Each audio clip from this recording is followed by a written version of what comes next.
up, buddy? I'm on YouTube all the time. No shit, dude. I follow you on Instagram too, dude. Your truck is freaking sweet. What's your name, buddy? I'm Jake. What's your Instagram? At Jake Kiefer. You guys got to go check this guy out right now, just because he's the sole supporter of the Dirty Max. Yeah, dude, that thing's freaking sweet. Look at that.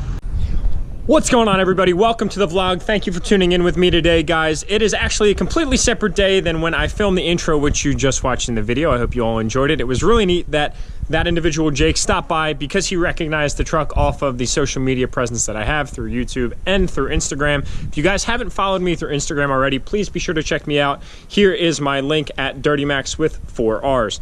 So before we get started today, guys, I just wanted to give you a little bit of update. I was gonna film the rest of the video yesterday, but unfortunately, my dog got really sick. He has some sort of a gastrointestinal thing, and you can imagine that he's just expelling things from both ends. But fortunately, he has that out of his system, or at least for the most part today, as he is making an active recovery. So good job, Otto. So today we've got something really cool in store, but before we get to that, I get tons of different questions about how the truck fits in the garage and the kind of room that I have. So let me show you guys that real quick. You can see where the garage door hits, which would leave about a foot of room between the front of the truck and where the garage door would be if it was down. Then on the driver's side, you guys will see that there's actually a decent amount of room over here. I'd say that it's at least 4 foot minimum, which gives me enough room to walk through to access whatever I might need on this side, as well as open up the truck door to a pretty good width. It's actually stopping on the door stopper. It's the second position there, which gives me more than enough room to climb on up in here, which is really nice. Plus, to have the feature of the folding mirror is just added benefit, so that way when you're walking by, you can imagine if there was a mirror right here, you'd probably whack your head on it, but to have the ability to fold it in automatically is absolutely huge. So on the other side, it is a little bit tighter, but there's still about 2 foot of room, so luckily I can get through here without a problem. And then if you come on through the back, there's probably about 2.5 foot of room. So it's neat because my garage is outlined in an L format, so I can also access my house right here, and that's kind of my laundry room, my downstairs hallway. So there is still room for general purpose or general storage here. As you can see, I've got all this fancy stuff that's for our house whenever we decide to buy one. But on the back end, guys, you can see it's a little crowded as I do have some toys in the garage. Plus I have this pallet, going to be using that for our wedding as it's going to be rustic themed. But I've got my downhill mountain bike, full suspension Giant Trans 2. I've got my 2009 CRF 450R that has like 20 hours on it. The bike's practically brand new. Used to be number 286 and race District 6 and District 34. If any of you are in those districts riding, then kudos to you. That's awesome. You can also see you've got the Yeti and the storage rack back here that I built just to get some of the stuff up out of the way, as well as my stock wheels and tires. So on the back end, there's not all that much room, but if I had to, I could climb up and over things if need be. So at the end of the day, it's really nice because it keeps the truck protected, it keeps it clean, especially after investing all that time into washing this thing. It's nice to be able to open up the garage, take it out, drive it as need be, and then put it back in here and know that it's going to stay nice and safe and clean. So according to the video's title, today we're going to try and do something that most people in their right minds would say was completely stupid and probably would never try. So with that said, we're going to try it today. So basically, you guys have probably seen thumbs up. I don't know if I caught that for you guys, but that was awesome. Little Volkswagen back there.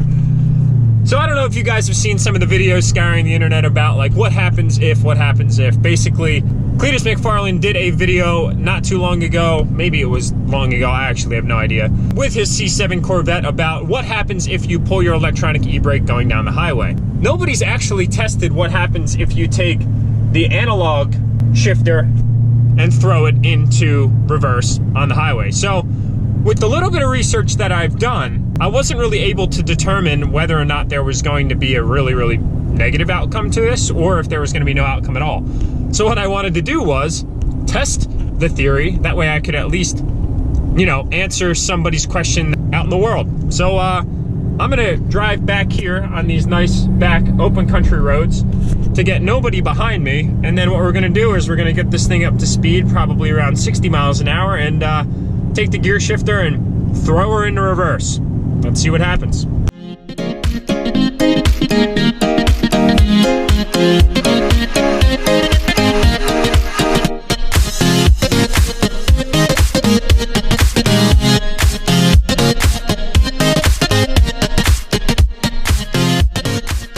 Alright guys, so we are out to a nice stretch here. Let's get her up to speed and see what happens.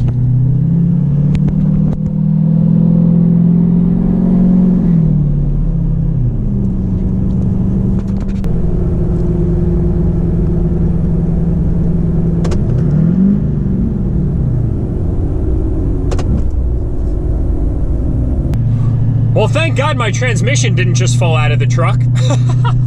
So to keep my speed consistent, I did keep my foot on the gas. That's why you guys will see the RPMs jump.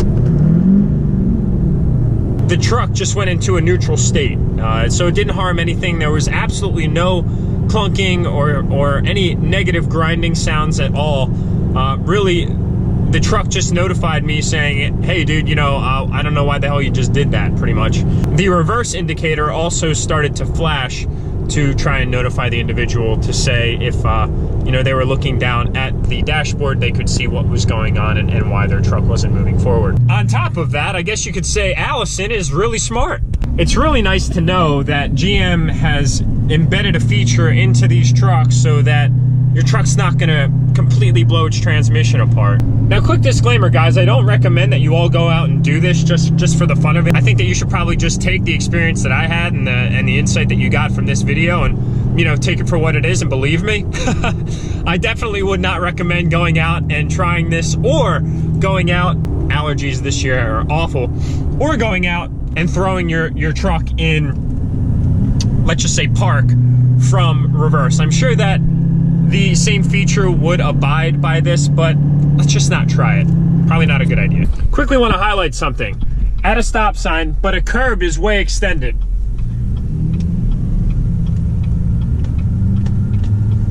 So quick story about that turn right there. When I had my 22x12s on, they were the Fuel Forged FF12. I went around that turn not being all that conscientious of how extended the curb was from the stop sign, so it's not like you could make an immediate right.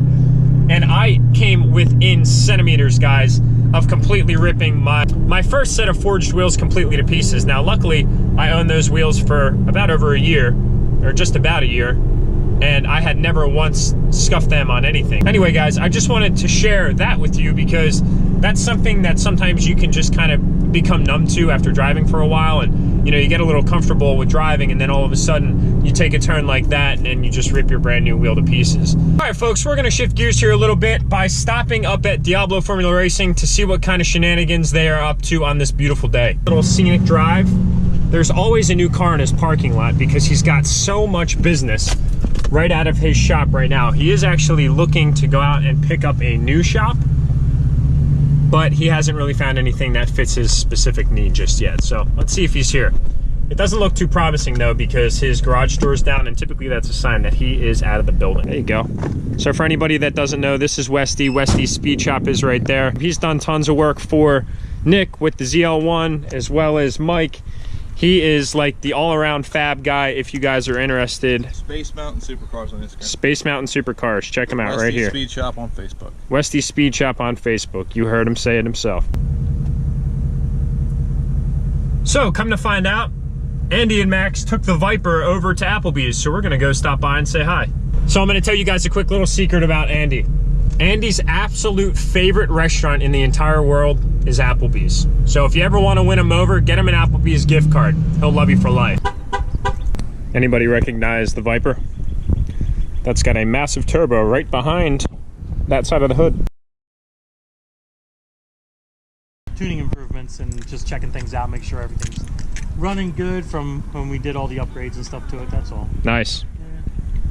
I want to take it for a little test drive, that's all. Make sure it's good to go. Well, it's a beautiful day to do it. It is, man. It's a beautiful car, so. If you guys haven't already, check out Andy right here, Diablo Formula Racing, for any of your truck or car needs. And then also you guys got to go check out Max. He's in the infancy stages of YouTube, but he produces some dope content.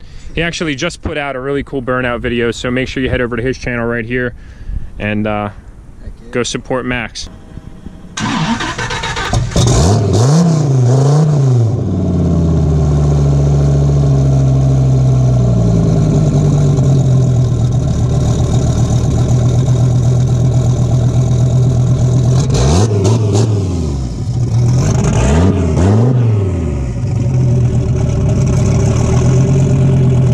Alright guys, so unfortunately this video is coming to a close here very shortly, and that makes me a little bit sad, but I do want to thank all of you for tuning in at this point. Before I let you all go, I just wanted to give you guys a quick update on the WRX.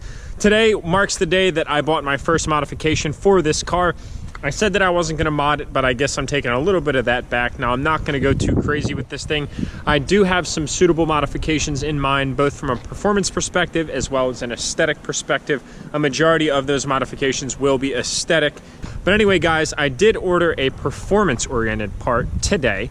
Actually got a really nice relationship going with the manufacturer of this product. I'm not going to disclose it right now because I'd hate to be a whistleblower on the secret. So I hope that you guys tune in for the next video that is going to be suited for the WRX. It's probably going to be the review of that part. It's going to be really, really exciting. It's something pretty new to the market, and it's a modification that's been around for years and years and years, but it's also kind of new when it comes to a 4-cylinder turbo. So really, really excited about that, guys. More information to come. Hopefully I get that part within the next week or so I can get a review out there and let you guys all know what it is. So if you have any inkling as to what it might be, drop a comment below. I'd love to see what you guys are thinking. One last thing before I let you all go, I just wanted to have you all shoot over to D-Max Rhino's channel. Ryan is my good friend over on the West Coast. He's like my West Coast counterpart with a super badass Duramax. He actually had 14 wides before me, so kudos to you, buddy.